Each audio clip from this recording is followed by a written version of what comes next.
Vous savez, la plus grosse réussite du Real cette saison, ce n'est pas le Pichichi de Mbappé. Non, non, non, non, non. C'est d'avoir tellement mis la pression sur l'arbitrage qu'on ne sait même plus à quoi ressemblent les matchs qu'on regarde. Sur le premier but, Mbappé, il est hors-jeu au départ de l'action. Il est hors-jeu. Mbappé là, il est hors-jeu. Et s'il ne bouge pas, si Mbappé il reste à sa place, Koubarsi suit la balle, prend la balle, il ne ressent pas de pression, il fait ce qu'il fait sans faire d'erreur. Mais Mbappé bouge, il fait action de jeu. Du coup, il est hors-jeu. S'il y a une règle que je ne comprends pas, s'il vous plaît, partagez-le moi en commentaire. Je vais accepter si ce que vous me dites est logique. Sur le deuxième but, regardez.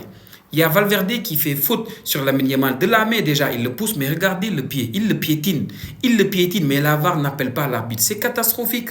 Et ensuite, tu as dans la surface Lucas Vazquez qui tire Rafinha et qui le jette par terre. Mais la VAR ne dit rien du tout. Rien du tout.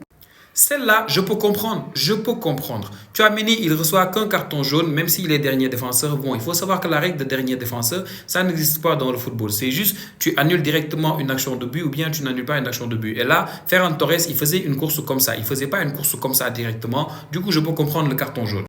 Après, tu as ça. Main décollée dans la surface de Tchouaméni sur cette frappe de Ferran Torres. Et l'arbitre, il va voir la VAR, il révisionne 10 minutes, 20 minutes, 60 minutes, il dit non, il n'y a pas péno. Personne ne sait pourquoi. Tchouaméni, il devait prendre un deuxième carton jaune et c'était péno pour le Barça. Pourquoi il ne donne pas, je ne sais pas. Il y a des gens qui disent non, c'était une frappe à bout portant. Puisque c'est une frappe à bout portant, c'est compliqué pour Tchouaméni. Qu'est-ce qu'il peut faire d'autre? Ok.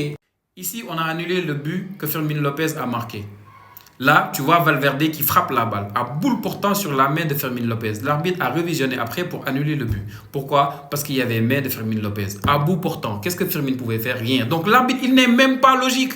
Qu'est-ce qui se passe en Liga?